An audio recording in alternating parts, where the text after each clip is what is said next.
Here we go again. Doctors hit me up like, Profi, please just stay on your meds. I don't really love the way it's fucking with my head though. Yeah. Looking at my life got me asking, should I let go? I mean, what's the point? Do you even care? If I went crazy and killed myself, would you even care? Just another black man gone. Isn't that what they want? They tried erasing my history. Now they telling me my pain is a mystery. Of course you don't understand the anger. To you this is just another banger. Y'all tried to steal my culture, left us deeply punctured, fed us to the vultures. I use the wings to get airborne. The phoenix has risen in rare form. They see me, now they screaming UFO. I'm scared for 'em. I'm scared for 'em. Yeah, they don't understand me. See, I don't got no plan B. They don't understand.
But you were someone I would die for. Time was up, I knew I couldn't buy more. But you were someone I would die for. If I'm breaking hearts, something I should try more. Slap on the wrist, hit with a kiss, I couldn't let go. Cry like a bitch, listen to this, I don't forget though. Now you're breaking down, find it kind of funny. So today I am doing a quick review on the SMOK ARCFOX, the new TC temp control device or mod that they came out with and are now releasing or have now released a kit for. So this kit comes with the ARCFOX mod, TFV18 tank, and 2 coils for the tank.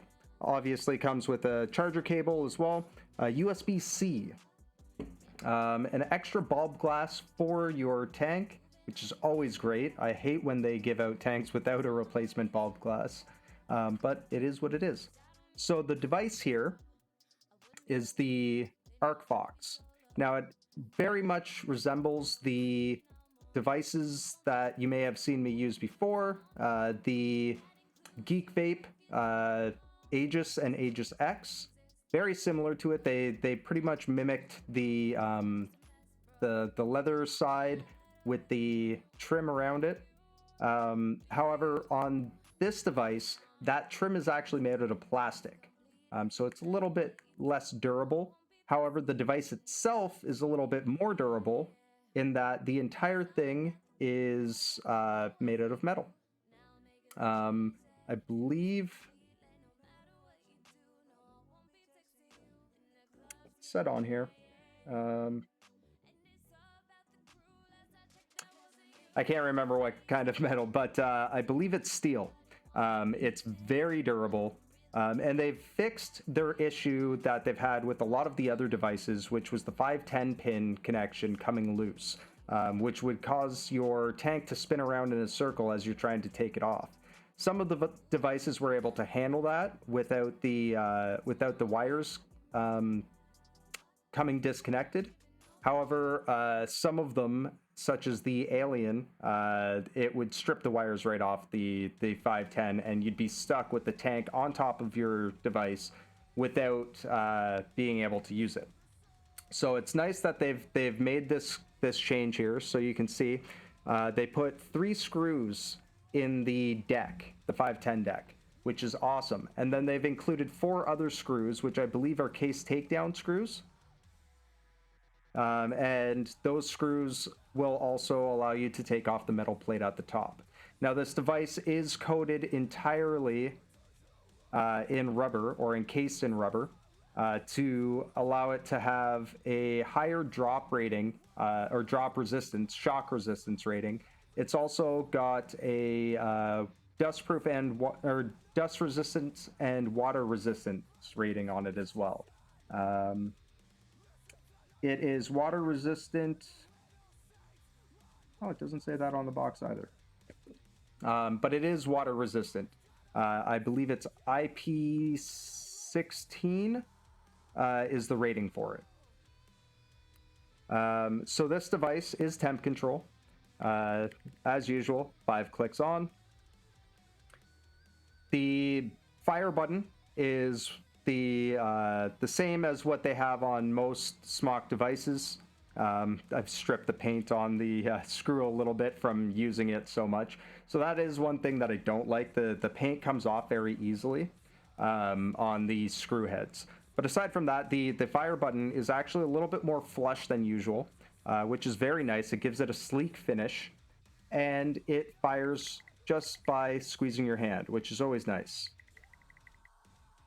The power buttons are on the front with a very simplified screen.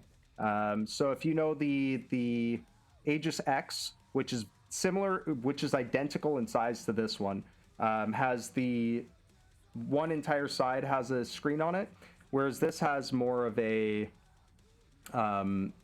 simpler screen design, which is nice. Very, very minimalistic. Just has your basic controls on it. Now, one thing I did find with this device is it doesn't have any control over the power settings. So your ramp up time. You're not able to control the ramp up time at all with it. That is one downside I find. With the Aegis devices, you're able to do that. It has a soft start, a normal start, and a powerful start. So it'll heat up faster, it'll ramp up quicker. Whereas this one tends to have a little bit of a delay on the actual start or the ramp up of it. So that is one downside to the device. And it doesn't have a bypass mode, which I'm not a big fan of that. The bypass mode is always great because if you see here, I use dripper devices as well as tanks. Bypass allows you to build your own coils and use the device more like a mech mod.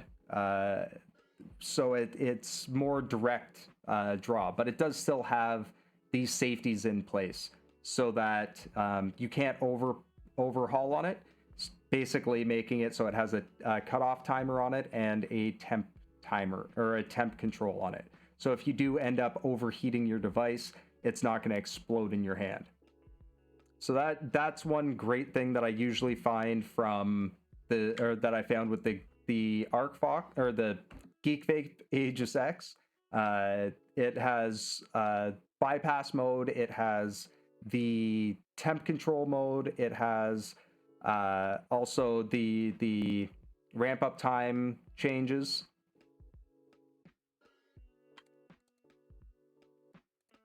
And yeah, so it's a bit, it's basically like the Aegis X, only a little bit more dumbed down, which some people may like.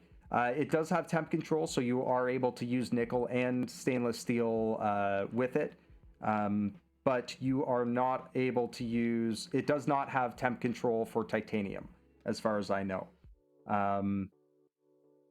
But yes, you can still use stainless steel mesh with it, as well as it does not have the custom mods.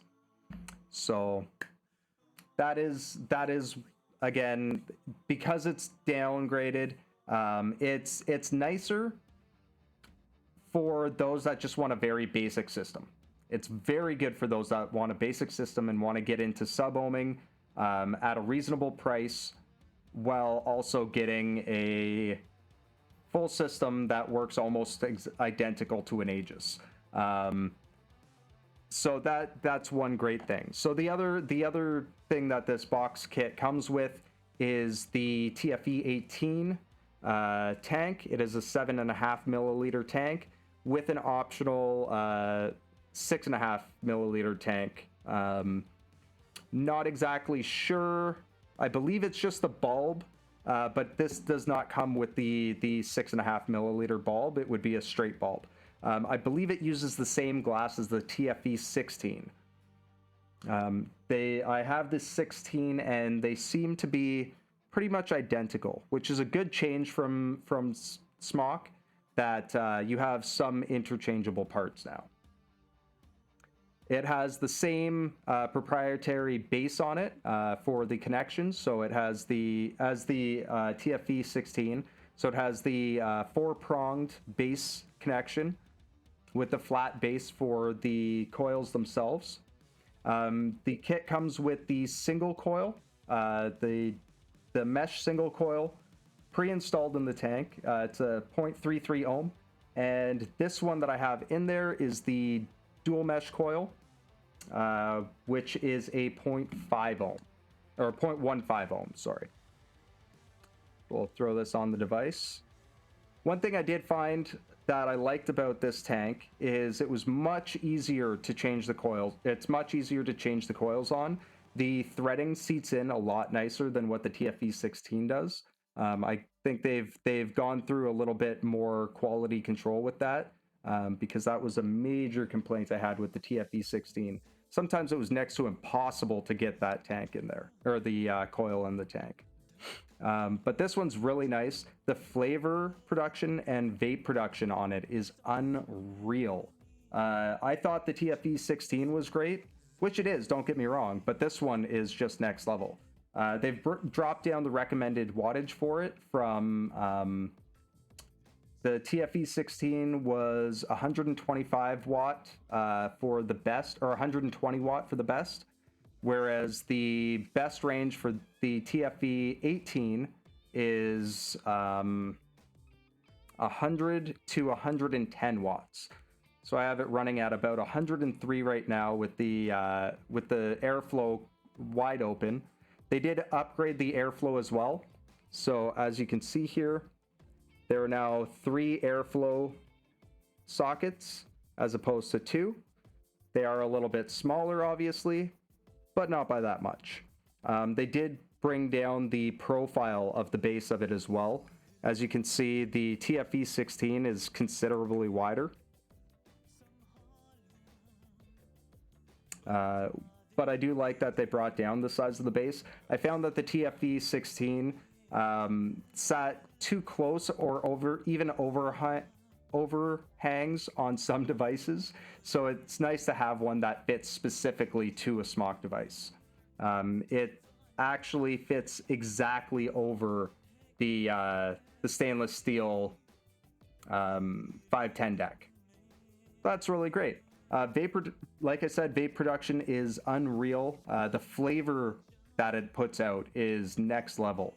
That's one major improvement that they've made from the TFV16, is that the flavor profile is much better. I found that while the TFV16 did have a very good flavor profile, it didn't fully give me the experience that I got from previous SMOK tanks, namely the TFV12, the King. That one tended to give a little bit more flavor than what that does. However, I do find this maxes out compared to all of the other ones.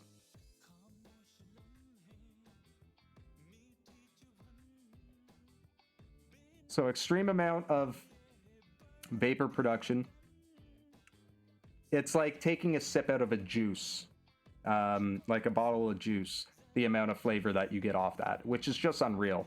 It does also give you the battery rating in a visual and as a visual and a percentage, as well as the device actually has a USB-C connector, or power connector, which is also encased in a nice thick amount of rubber to keep it all nice and waterproof, or water resistant, if you will. But it is really nice. And one thing that I really liked about this is that they upped their design. They made it a lot more sleek and a lot more professional looking, almost, with an actual inset plastic logo on it, as opposed to just writing the logo or writing the name of the device right on the device. They actually have this plastic piece that is textured, like it's raised up, embossed off the device itself. It's really nice. And then set into the rubber is designed by SMOK, which is a cool little added feature. But all around, the device is really nice. There are multiple different settings for it for color. I believe it goes through just like the standard SMOK colors that they had. So you can customize it very slightly. They have a wide range of device colors as well, which is really phenomenal. So I definitely like that a lot. So definitely, if you get a chance, check it out. I got mine from Toronto Vape Life. They have them on sale now. You can go to torontovapelife.com and check out the devices that they have there. But I highly, highly, highly recommend the TFV18, especially if you're a cloud chaser like me, but a cloud chaser running off of standard mods or standard box mods like this, as opposed to mech mods. I don't think anybody actually uses mech mods anymore, because most of the devices go up to 250 watts, 200 to 250 watts now. So you can easily run drippers on them at a nice high wattage and not have to worry about too much. And yeah, it's just a really all around good setup.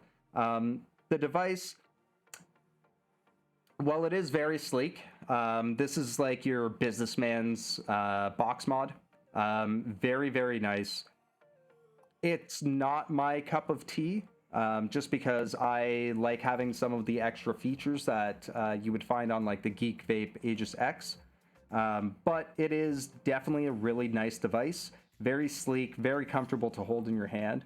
I do like using it. But like I said, it has a little bit of a delay on the ramp up. And it does not have the ramp up adjustments that one of the more advanced devices would. But a pretty decent device all around. I would definitely recommend this to someone new to sub-ohm vaping, or someone new to the higher level SMOK tanks.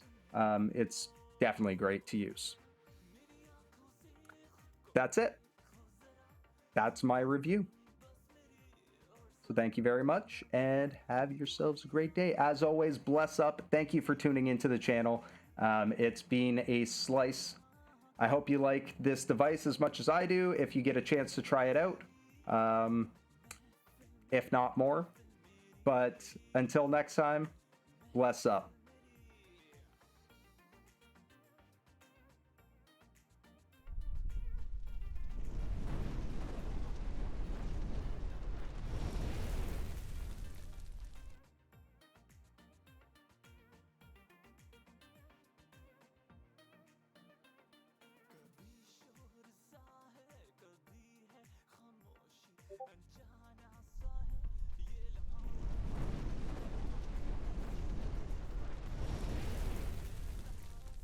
Alex, man, you still there?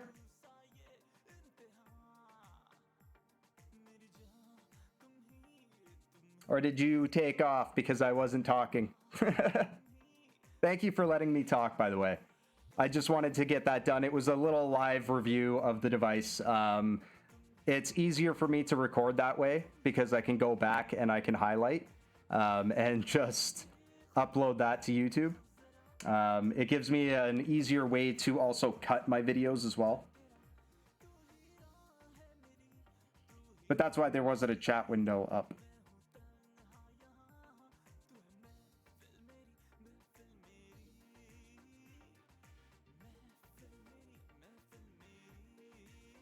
No, I guess he's gone. Anyways, peace out.